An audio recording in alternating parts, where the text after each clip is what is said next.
Tribuna Livre, na Onda Digital.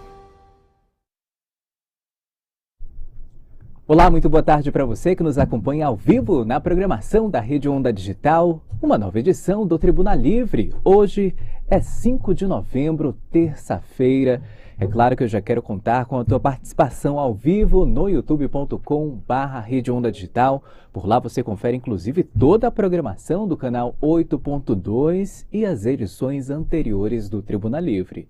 Também aproveito para te convidar para interagir conosco por meio das nossas redes sociais. Nós estamos em todas elas, basta você seguir @Rede Onda Digital.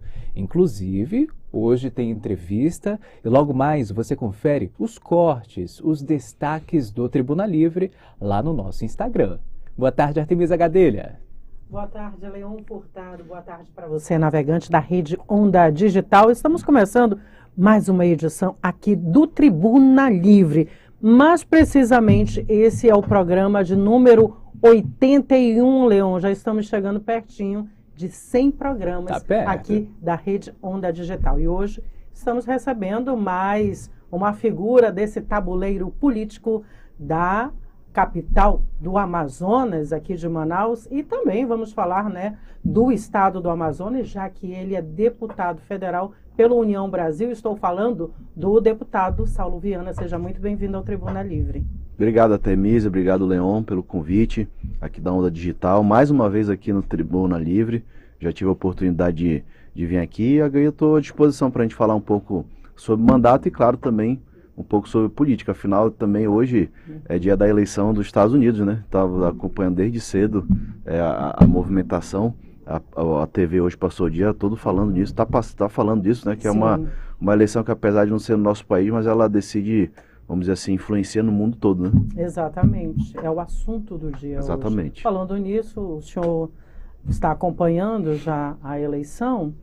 O senhor tem um favorito ali?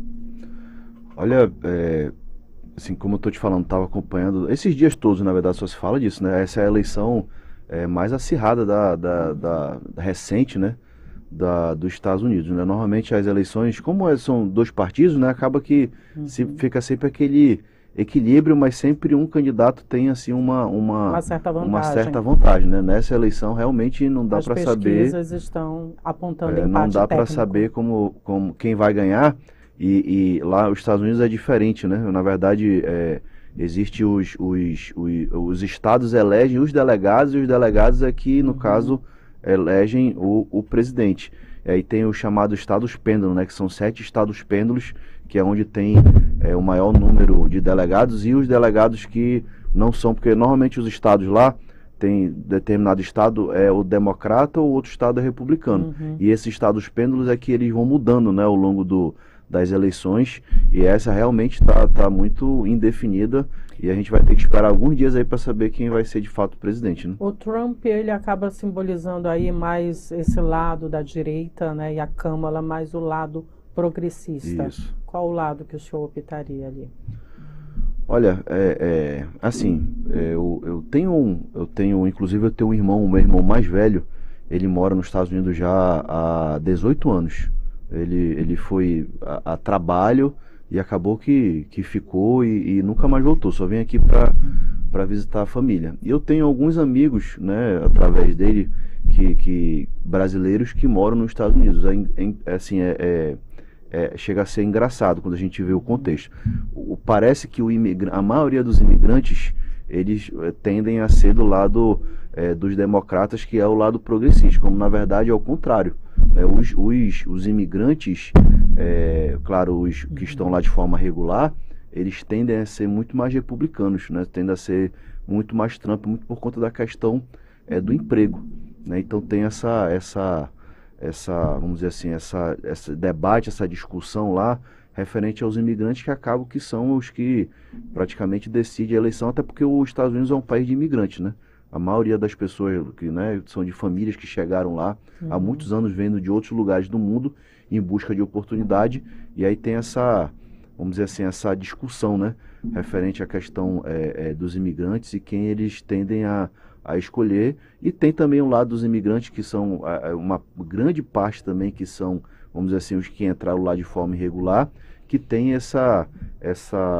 vamos dizer assim, essa briga dos republicanos de querer deportar imigrante e tal. Tem até, vamos dizer assim, o grande assunto do momento dos imigrantes nessa eleição foi o que o Trump falando que tinha imigrante lá de um estado lá que estavam comendo os animais de estimação das pessoas, enfim. Então, isso gera muita discussão e debate lá, né? Só para finalizar essa questão, a gente estava falando nos bastidores sobre uma questão ideológica. Sim. Eu até perguntei, o senhor se considera de direita e de esquerda?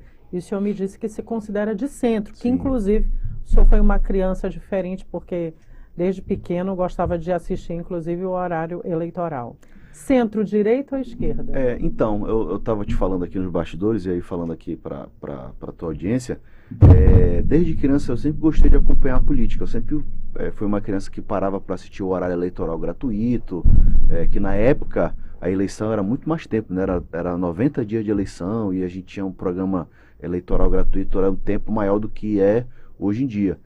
E eu também tinha o hábito de ler, por exemplo, a revista Veja, que falava muito de política e de economia. E aí, na época, a gente tinha, vamos dizer, o que era a direita no Brasil era o PSDB, né? Era o Fernando Henrique Cardoso, principalmente, né? Foi o presidente por 2 vezes e foi quem, vamos dizer assim, organizou a economia. E tinha, na época, as pessoas tinham um certo preconceito com a esquerda, que já era o Lula, que já era o PT, que foi candidato a presidente várias vezes, porque ele falava muito nessa questão do socialismo, né?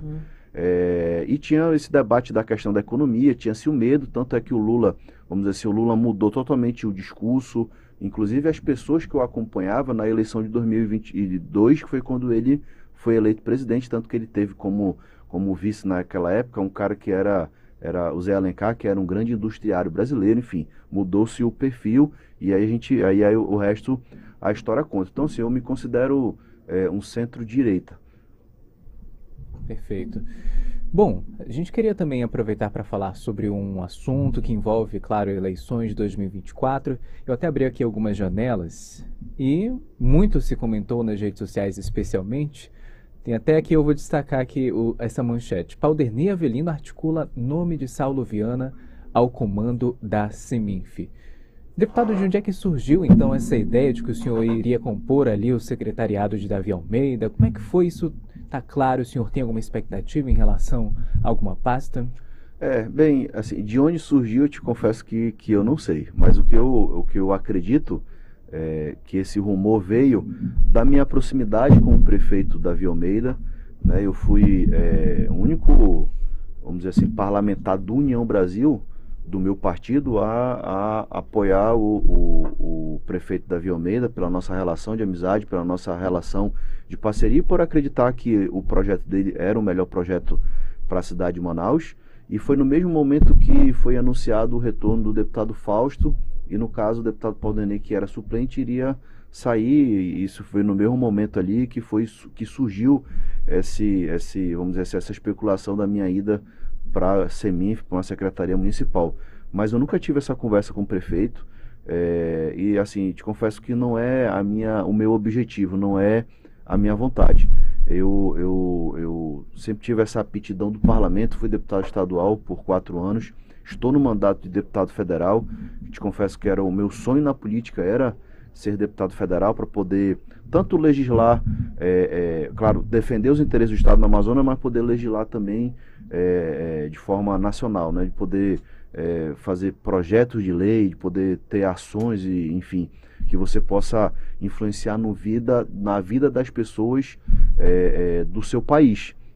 Aí voltando, eu lia muito a Veja e falava muito de economia e de política e falava dos grandes políticos nacionais, que são pessoas que eu, vamos dizer assim, tinha ali, que eu visava um dia poder ou conhecer, ou conversar, ou até mesmo de poder de fazer ações parecidas com o que eles fizeram no passado. Então, assim, meu objetivo, o que eu assim, tenho como objetivo e vontade de fazer na Câmara dos Deputados, onde eu estou muito bem e assim lá eu quero ficar.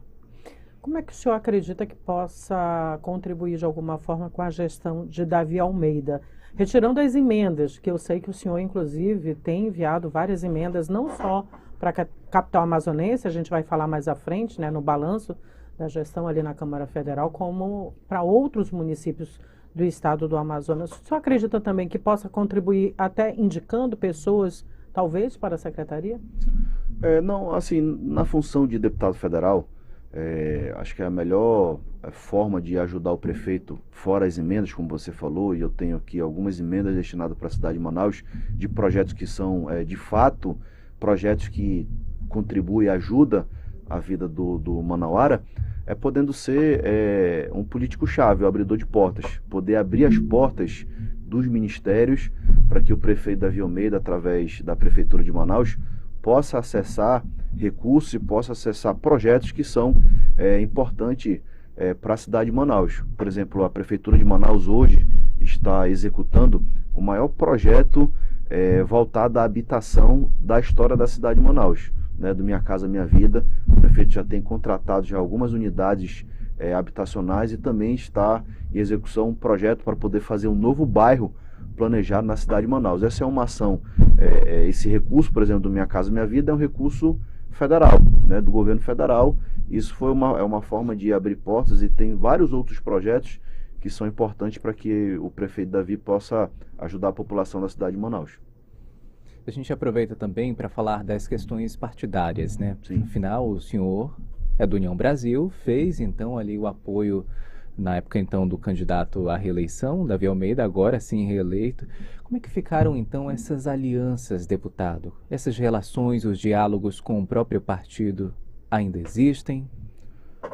O que acontece, Leão, foi o seguinte, o partido aqui a nível estadual escolheu de forma, vamos dizer assim, unilateral, sem diálogo, ter um candidato à Prefeitura de Manaus. Eu particularmente não compactuava, não concordava, não concordei com a escolha, até porque existia uma aliança.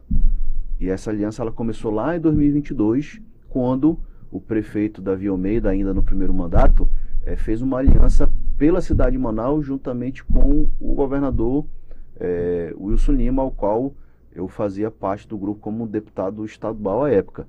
Então o senhor manteve esse acordo de 2022? Essa aliança ela se iniciou em 2022, né? E nessa aliança, vamos dizer assim, eu não vou chamar de acordo, que parece ser até pejorativo, mas uma parceria, uma aliança. Essa aliança que foi formada em 2022, ela tinha a parte de poder ajudar a cidade de Manaus através de convênios que seriam importantes para a população da cidade de Manaus, e tinha também a retribuição de apoio político, né? E essa aliança, ela foi uma aliança formada em 2022, mas também para 2024, que seria a retribuição de um apoio agora, que foi o que não aconteceu. Você falou numa representação para a retirada do senhor do União Brasil. Existiu realmente essa representação para a sua expulsão?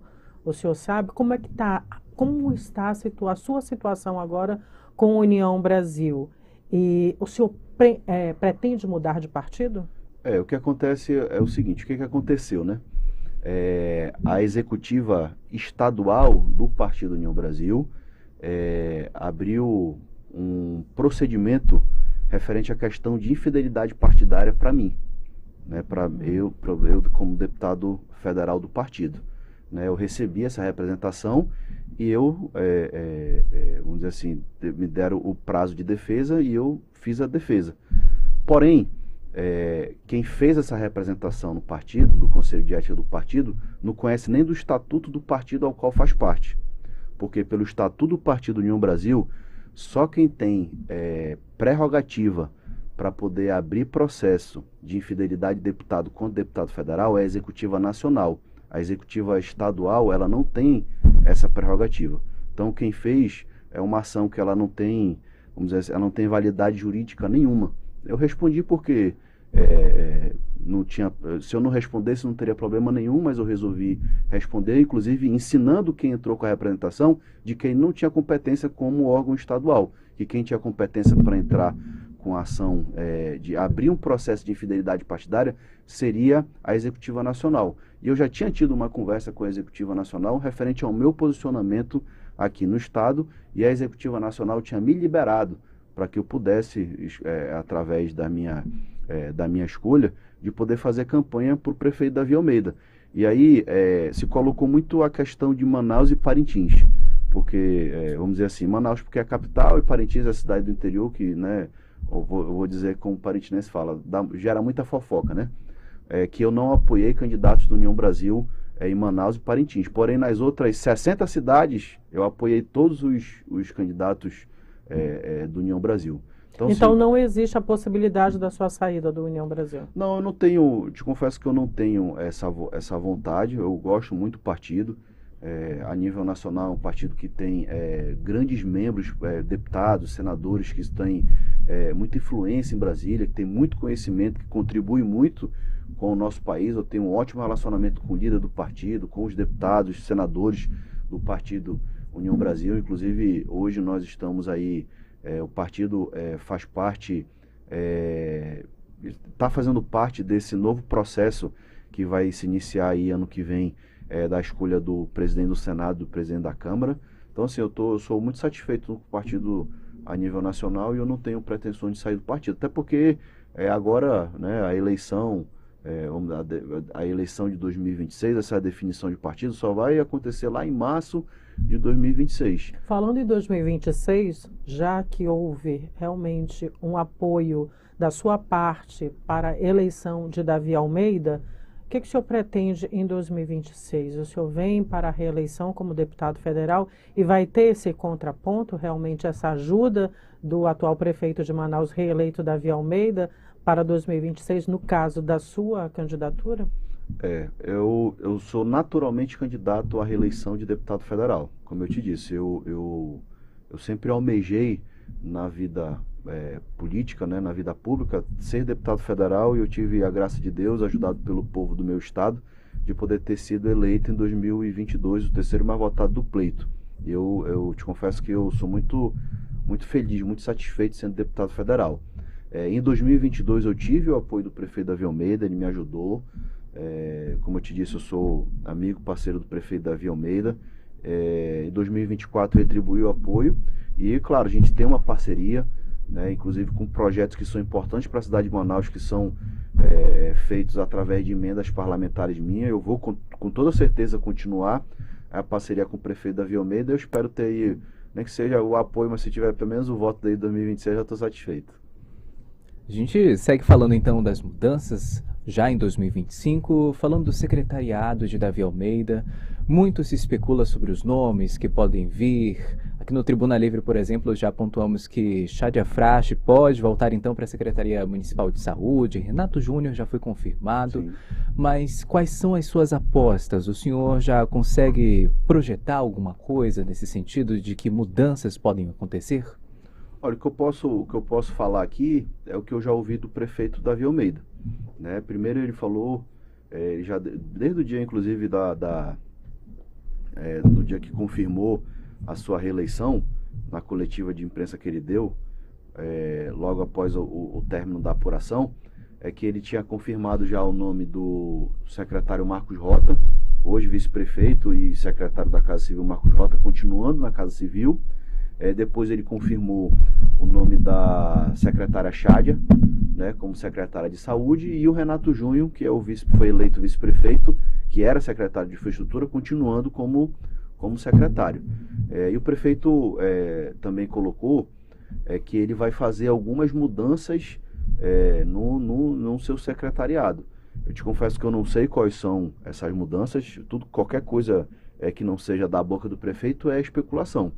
Mas eu acredito que o prefeito tem a intenção de, nesse novo mandato, a partir de janeiro de 2025, dar uma nova dinâmica, né, na sua gestão, para que possa, claro, né, avançar e fazer as entregas que a cidade de Manaus precisa e, claro, também cumprir tudo que foi prometido na eleição agora de 2024.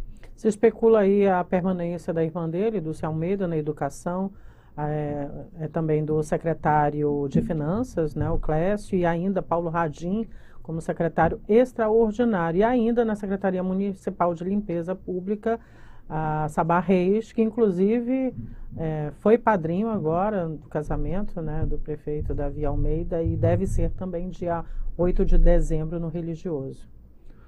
Como eu estou te falando, isso como você falou, esses nomes ainda são especulação, porque ele ainda não verbalizou isso, né? Os nomes que ele verbalizou foi o Marcos Rota, o Renato Júnior e a Chádia, né? Que são secretários, estão como secretários hoje, e ele anunciou a permanência deles na próxima gestão, no próximo mandato, né? E o resto tudo realmente é especulação, como eu estou te falando. O que eu sei é que ele tem a vontade de poder fazer algumas mudanças para poder dar uma nova dinâmica para o seu mandato. Eu acredito que nos próximos dias o prefeito naturalmente vai falar sobre isso, mas claro que existe essa tendência de mudança, mas qualquer coisa, qualquer confirmação, realmente só ele que tem aí a autonomia para poder dizer quem é o que vai ficar, ou quem vai continuar, o que são os novos que vão entrar, né? Ainda se comenta na mudança de 6 secretarias. Isso. Com mudanças de gestores nessas isso secretarias. Foi o que ele já falou, né? Ele já disse que tem essa intenção de fazer mudanças de alguns secretários. Vamos ver, ainda tem tempo aí hoje ainda é dia 5 de novembro, ainda tem tempo ainda para terminar, tem quase 60 dias para terminar o primeiro mandato, para começar um novo, né? Considerando esse novo plano de governo que ele tem então para os próximos 4 anos, o senhor acredita que são necessárias essas mudanças nessas pastas? Eu acho que qualquer mudança é salutar. O prefeito naturalmente viveu os últimos 4 anos aí, ganhou esses 4 anos muita experiência, né? Muita experiência, principalmente experiência realmente de gestão mesmo, né? Mais do que a experiência política, é a experiência de gestão, né? O gestor público, ele não pode fazer tudo da forma como ele quer e nem no tempo que ele quer.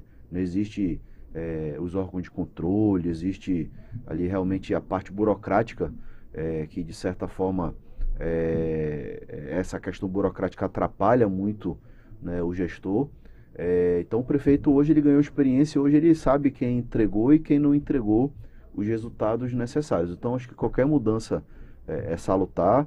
Eu acredito que hoje o prefeito Davi Almeida tem assim um amplo conhecimento da máquina, sabe o que precisa fazer para, vamos dizer assim, ter uma gestão ainda melhor do que foi a primeira, e essas mudanças elas acho que vão acontecer naturalmente, né? Qual a importância da criação da Secretaria dos Povos Indígenas? Também a questão da representatividade ali na Prefeitura de Manaus. Também se especula, a própria Wanda Uitoto comentou que está em negociação com a comissão que foi montada, né, nessa transição. Como é que o senhor analisa? Inclusive eu tive a oportunidade de conversar com a Wanda, não a conhecia pessoalmente. Eu tive a oportunidade de conversar com ela ali no meio do segundo turno.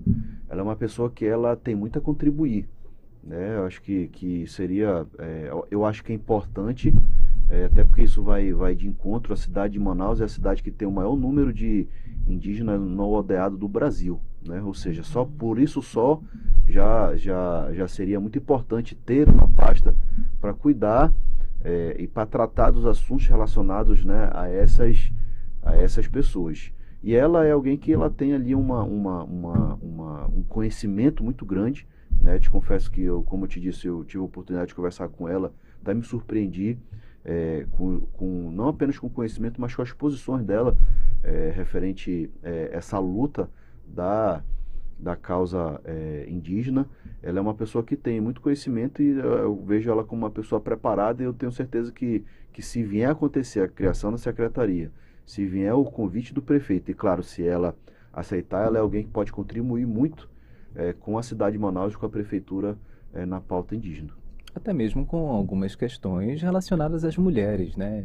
Tivemos a queda no número de representatividade feminina na Câmara Municipal de Manaus.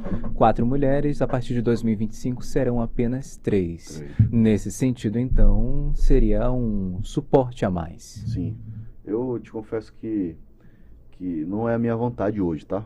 Mas se um dia eu tiver a oportunidade de ter um cargo do executivo, eu quero me cercar de mulheres, né? As mulheres, elas vêm não precisava, mas vem provando ao longo do tempo a importância que elas têm na nossa sociedade, né? Nós temos aí muitos resultados significativos de mulheres em cargos, tanto na iniciativa privada como principalmente na pública.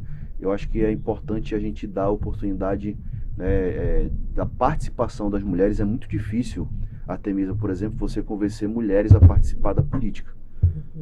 Se você vê aí nas chapas formadas, seja para deputado, seja para vereador, você vê que a maioria das mulheres que participam do processo é só realmente para poder atingir um número mínimo, para poder você ter o número de homens. Mas realmente não tem uma trajetória política, né? E você vê, aí te confesso que quando eu vejo mulheres engajadas para participar do processo político, eu sou entusiasta disso. Eu acho que a participação das mulheres em tudo, e principalmente na política, contribui muito, né, com a melhoria da gestão e principalmente do cuidado, né, que a mulher ela já é da essência da mulher por poder ser mãe, de poder cuidar das pessoas, de poder ter um olhar diferenciado, e eu acho que a participação das mulheres na política é fundamental e importantíssima. E tivemos grandes nomes, inclusive, disputando aí a vereança. Sim. Lembrar de alguns aqui: Carol Braz, Anne Moura, Débora Mafra, Sim. Eliane Araújo, enfim,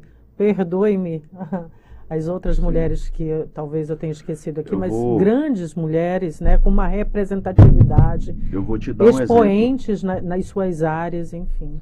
Eu vou te dar um exemplo. Nós já estamos na terceira legislatura que não tem nenhuma mulher deputada federal do Amazonas. Né?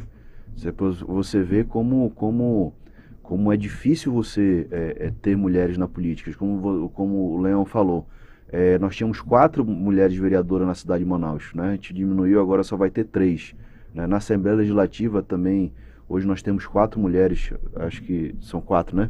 Deputadas estaduais. Então, assim, é importante que a gente possa ter cada vez mais mulheres na política, que eu tenho certeza que isso vai representar avanços importantes na política, principalmente na pauta das mulheres, né? Nós vamos fazer um breve intervalo, mas no próximo bloco vamos falar sobre a BR-319 e ainda fazer um balanço também da gestão do deputado Saulo Viana na Câmara Federal. E daqui a pouquinho a gente volta já já.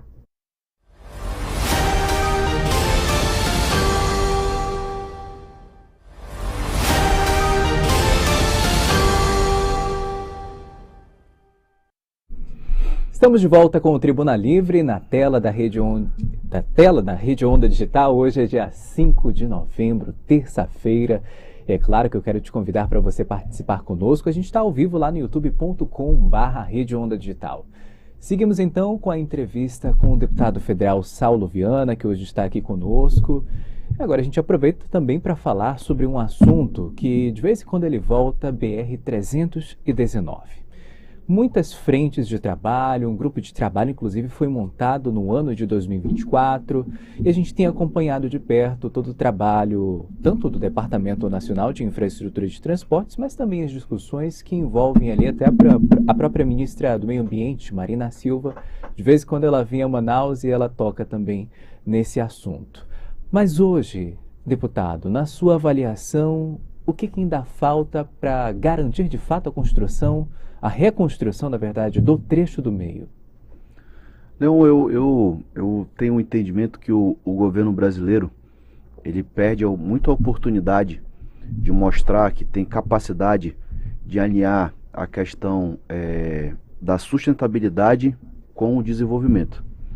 Se fala muito que a BR-319 ela pode ser um indutor do desmatamento, de grilagem de terra ao longo da estrada, porém eu te confesso que eu discordo totalmente, porque existe hoje várias formas e tecnologias de poder você fazer uma estrada e que essa estrada possa ser monitorada, né, que você possa ter o controle, e você pode, o Brasil perde a oportunidade de mostrar para o mundo que consegue fazer esse alinhamento, que essa é uma discussão inclusive mundial, da questão da sustentabilidade, da preservação do meio ambiente, mas que isso não faça com que você cuide disso e você impeça o desenvolvimento por outro lado. Né? Inclusive, da forma como se encontra hoje a BR-319, é impossível realizar qualquer tipo Com de certeza. fiscalização.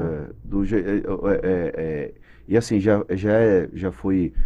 existem vários estudos que demonstram que aonde o Estado não ocupa, você abre, claro, possibilidade né, para contrabando, você abre oportunidade para desmatamento, para tudo que é ilegal. Né? Então, assim, é muito importante que tenha ocupação, a mão do Estado, que o Estado possa ocupar.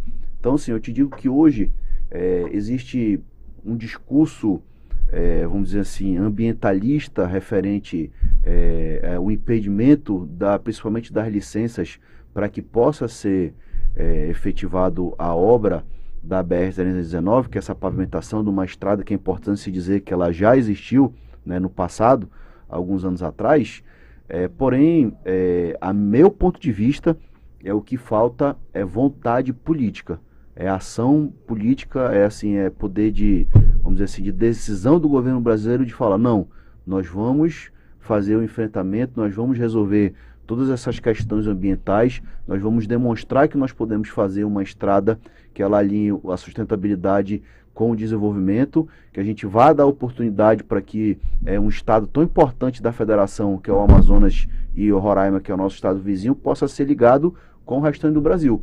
Porque aqui a gente tem uma contradição. Nós somos ligados a outro país por estrada, que é a Venezuela, mas não somos ligados no nosso próprio país, que é o Brasil. Né? Hoje, nesse período, por exemplo, e é comum, eu tenho tenho vários amigos que moram em municípios por onde passam a estrada, que nesse período eles vão e vêm constantemente na estrada. Né? Tem um serviço de manutenção da estrada, então o tráfego da estrada ele existe. Claro que na época do inverno ele fica muito prejudicado, mas nessa época agora do verão, as pessoas vêm e vão, só que a estrada precisa ser pavimentada, precisa ter essa questão, como eu disse, do monitoramento, para que a gente possa impedir que ela possa de fato ser um indutor. E esse trecho do meio, assim, quem fala que isso pode ser, que a BR-319 pode ser um indutor de desmatamento, não conhece a estrada. Porque se você andar lá nesse trecho do meio, nesse período do inverno, do verão, quando você passa lá, o trecho do meio, na verdade, do lado, o que tem é a mata. E quando é na época do inverno, da época da chuva, fica tudo alagado, tanto de um lado como do outro da estrada.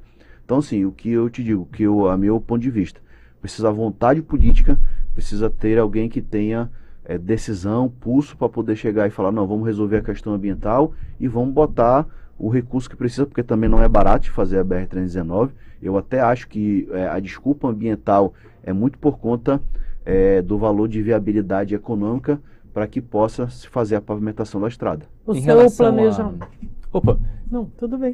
Tranquilo. Bom, em relação a esse exemplo que o senhor citou, inclusive, de manter a cobertura vegetal, a gente não precisa ir muito longe para observar um local. A reserva Uaimiri-Atruari. Basta ir pela BR-174, Sim. que de fato lá tem um horário, inclusive, para fechar, né? Isso. Tem algumas câmeras que já tive a oportunidade de acompanhar uma ação do Ministério Público Federal que garantem, então, a segurança daquela área.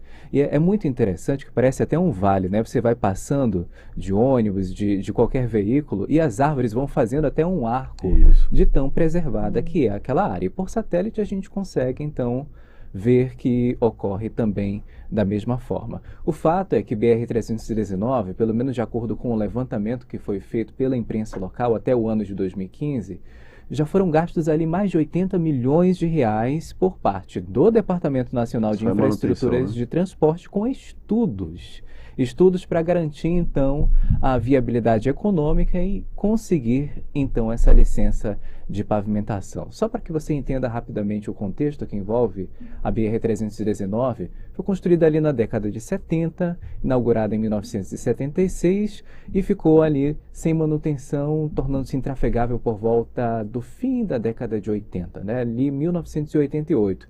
Só que nessa época já tinha, então, a criação do Conselho Nacional do Meio Ambiente, que veio então a se tornar o IBAMA. E foram estabelecidos 3 critérios para garantir, então, a construção de um empreendimento como uma estrada. Estudo de impactos ambientais, relatórios de impactos ao meio ambiente e também o relatório de viabilidade econômica. Então, é o que a ministra Marina Silva sempre pontua quando vem a Manaus, que faltam apresentar, então, essa documentação para poder liberar a licença. Dentro do seu planejamento parlamentar, o senhor pretende destinar emendas para a BR-319? Existe essa possibilidade ainda esse ano, ou quem sabe para 2025? Assim, Artemisa, sinceramente não.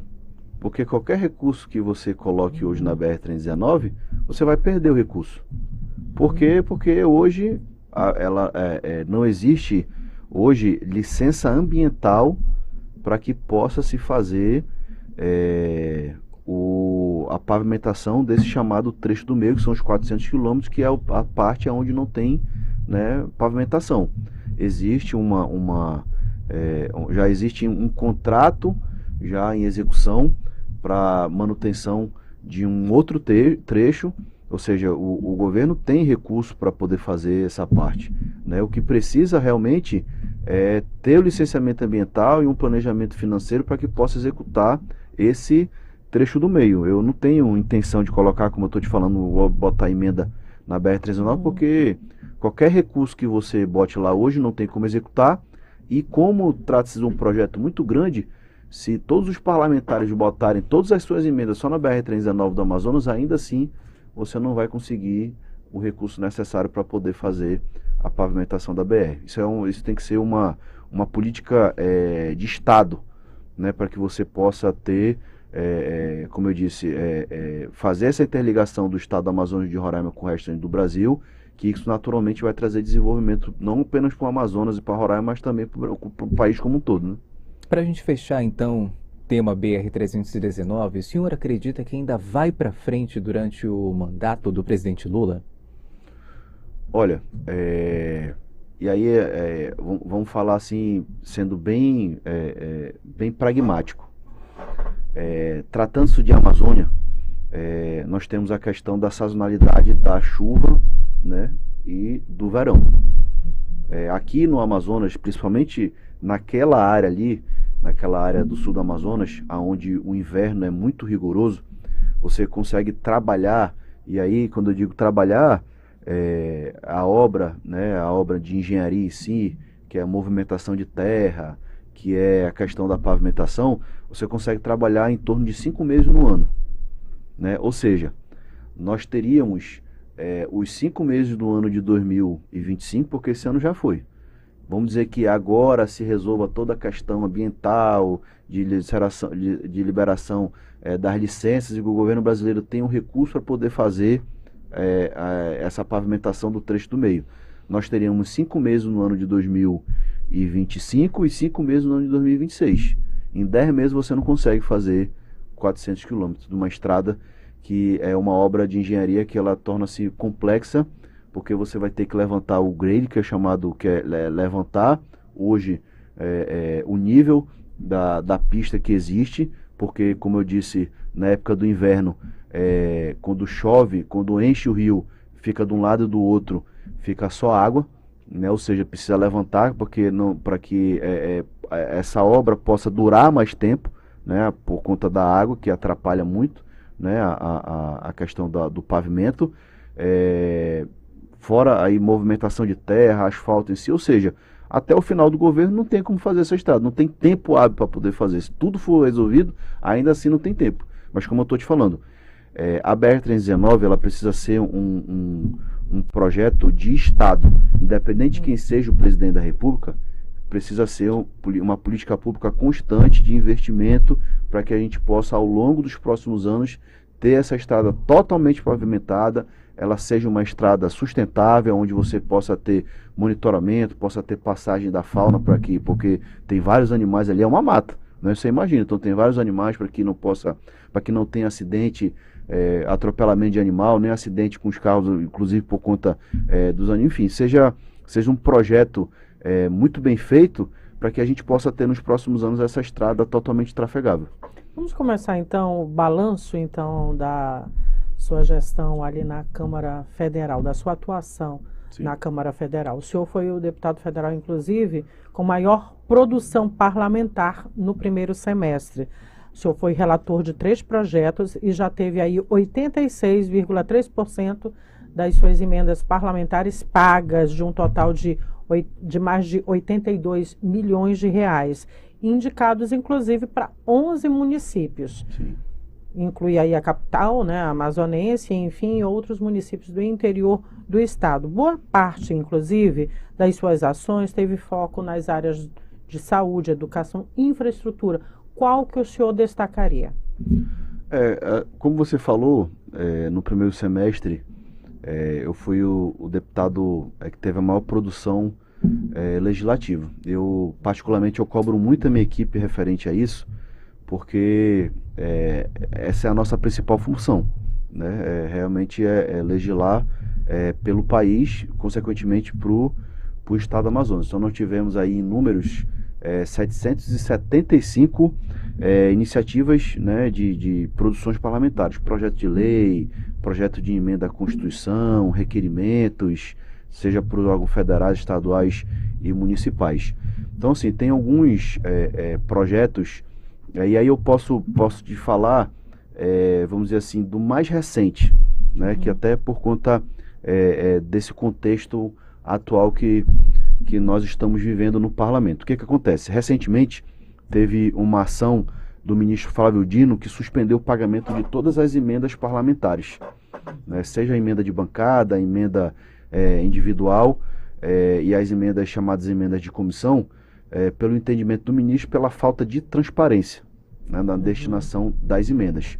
E aí foi apresentado um projeto de lei pelo colega deputado, que é o PL 175, que visa fazer a regulamentação da aplicação das emendas para poder atender o pleito do ministro para que possa ser liberado, né, a destinação das emendas.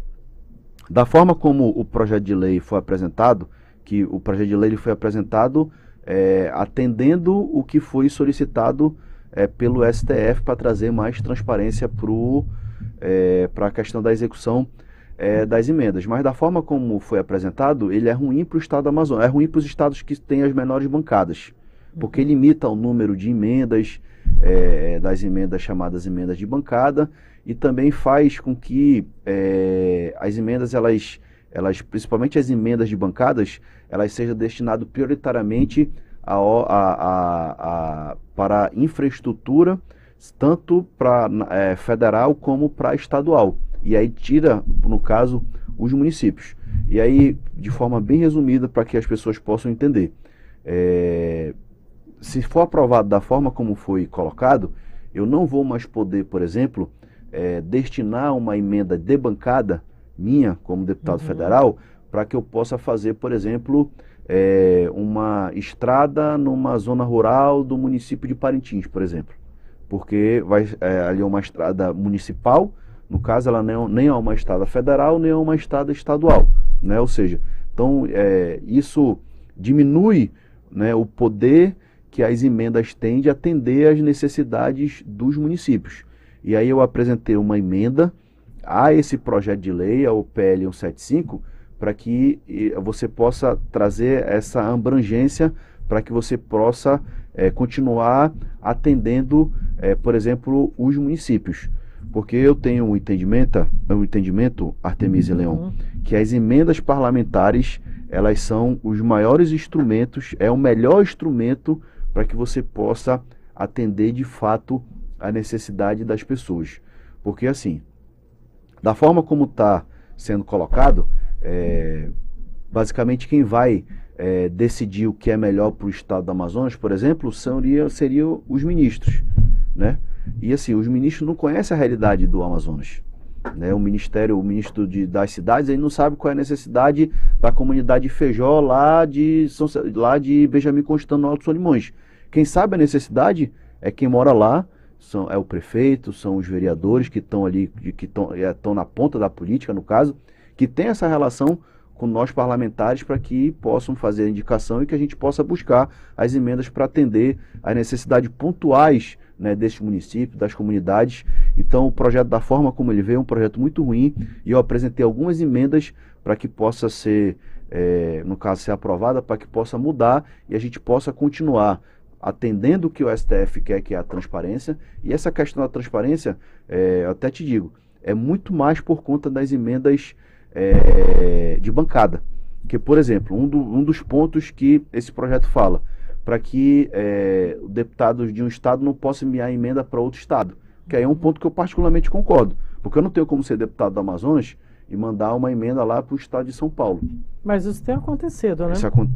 Isso, vamos dizer assim, até de certa forma usual, né? Porém, vai totalmente de encontro do que é para o que é a destinação da emenda parlamentar, que é para você poder atender, né, o seu estado. Então esse é um ponto, por exemplo, que particularmente eu concordo, que deve ter, deve ser vedado. Mas tem outros pontos que é muito ruim e nós apresentamos emendas para que a gente possa, olhando o Brasil como um todo, mas claro, olhando aqui o nosso quinhão, que é o estado do Amazonas, para que a gente não prejudique principalmente o município do interior. Eu queria até entender isso, deputado. Isso é uma decisão não somente daquele parlamentar, uma decisão do partido? Será que se chega ali num acordo para que ele envie emendas para outros estados? Não estou falando do senhor, mas Sim. Existem alguns deputados eleitos, né, pelo estado do Amazonas, destinando, inclusive, várias emendas para outros estados.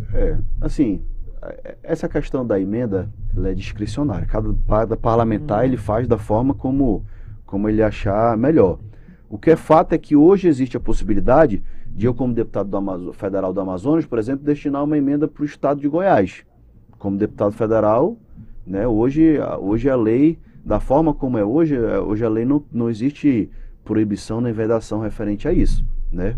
Porém, isso é uma coisa que hoje está sendo discutido e essa ação do STF, ela veio de encontro a essas distorções hoje, essas brechas que existem na legislação, né?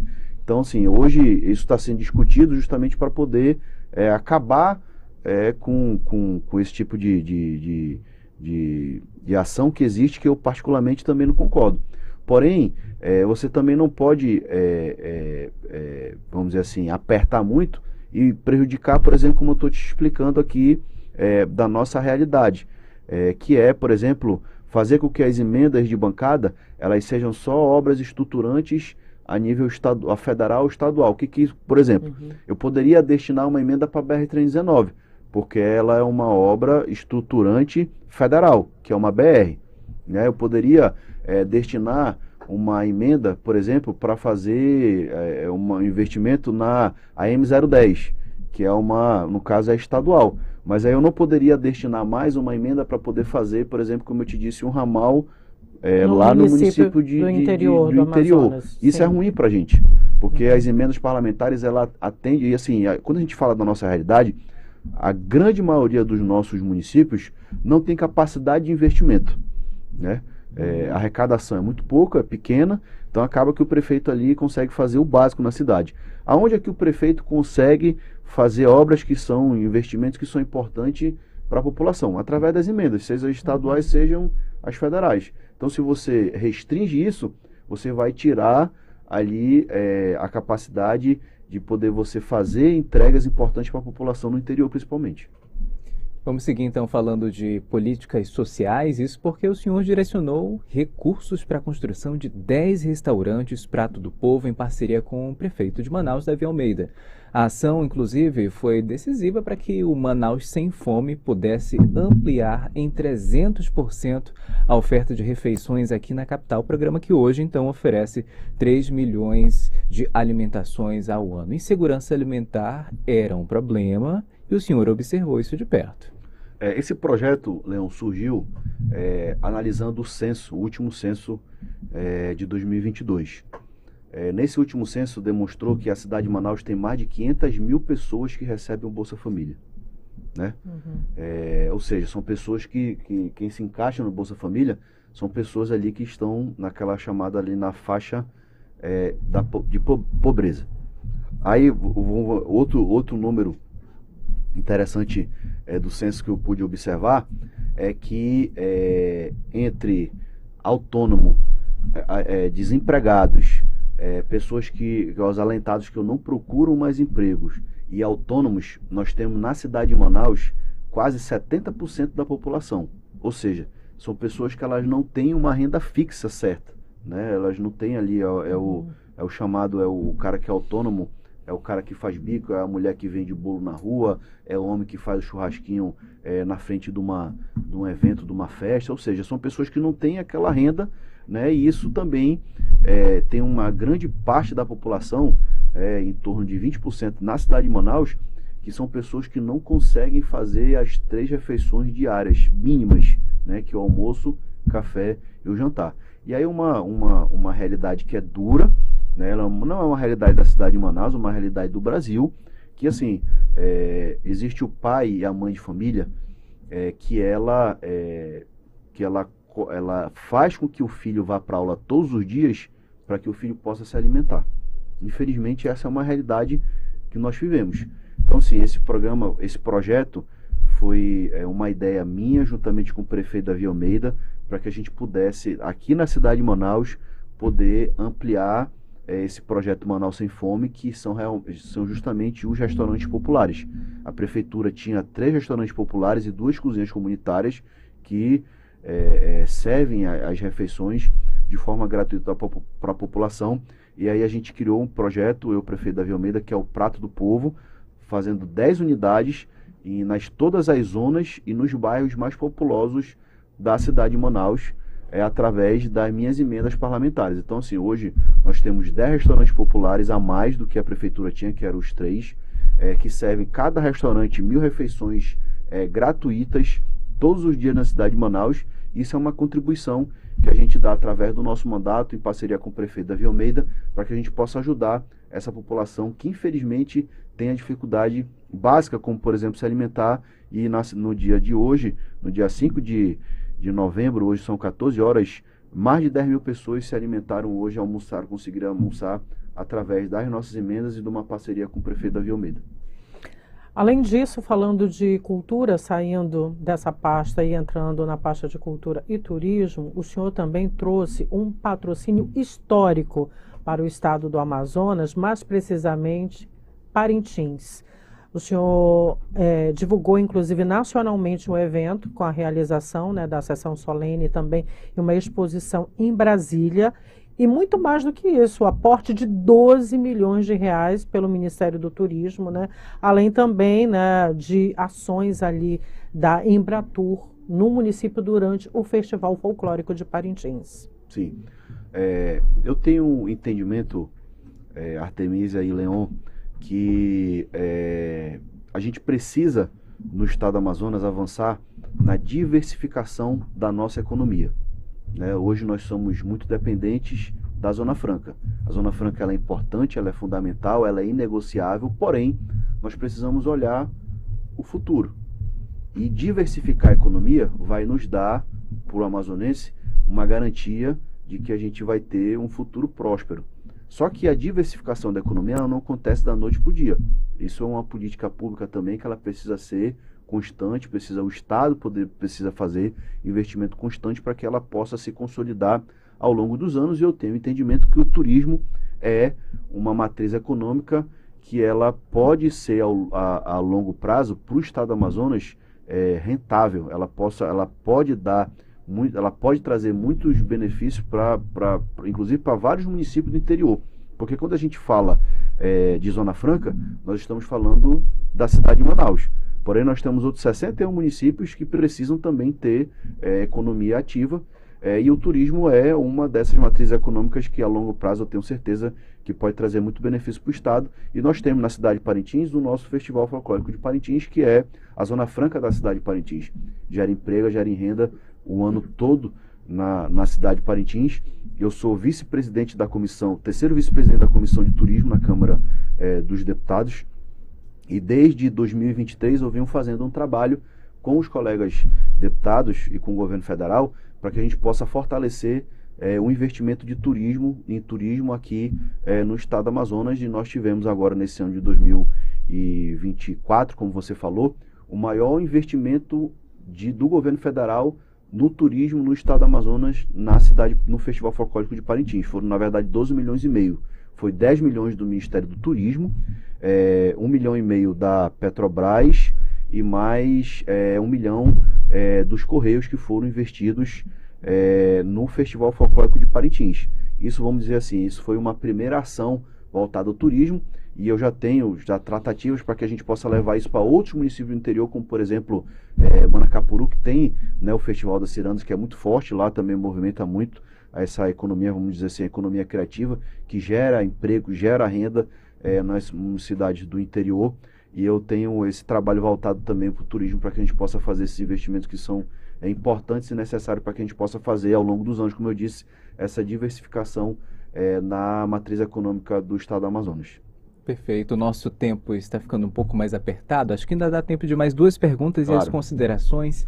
Não posso deixar de fora a educação, né, que é uma prioridade. Inclusive o senhor fez uma articulação junto com ministros, autoridades do governo federal, para que o Amazonas fosse contemplado com a ampliação dos institutos técnicos federais. Exatamente. E aí a gente vai falar mais uma vez aqui, vai falar do interior, que aí como eu sou do interior, eu conheço bem a realidade do interior. É importante você ter nível superior no interior, dar essa oportunidade de nível superior, com toda certeza Nós temos aí a UFAM, nós temos principalmente a UEA no nosso interior, porém, quando você vai para a realidade do dia a dia, a necessidade de mão de obra que o nosso interior ela absorve é muito mais de cursos técnicos, né? E é justamente o que o que entrega o IFAM, né? E nós tivemos aí o estado, nós tivemos aí 2 municípios que foram escolhidos para que possa ter o IFAM nesse ano agora de 2025, mas esse é um trabalho do governo federal que vai ampliar constantemente.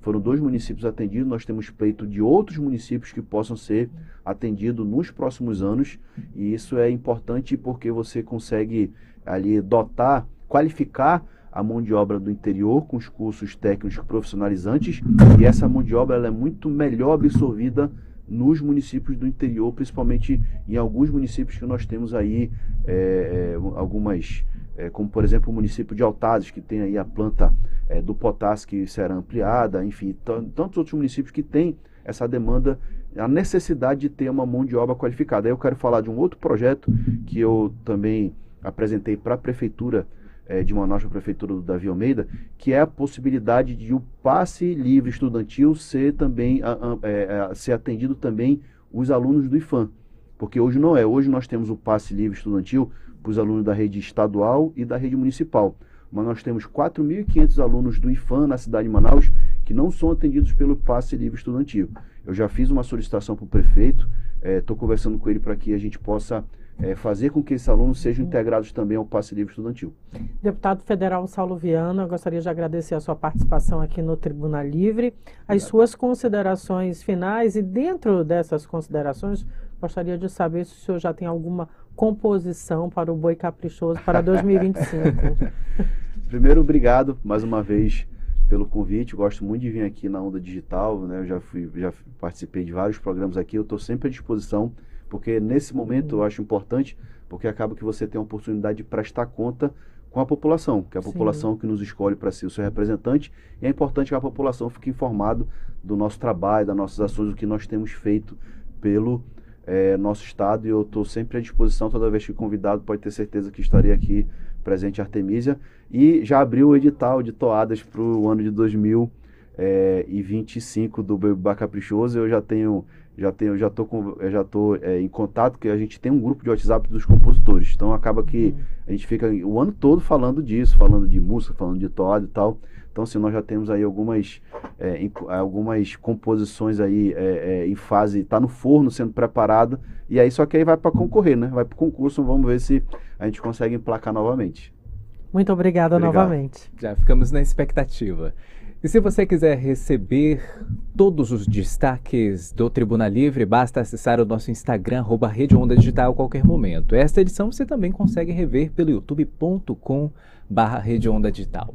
Amanhã estamos de volta às 1h18. Até lá! Tribuna Livre, na Onda Digital.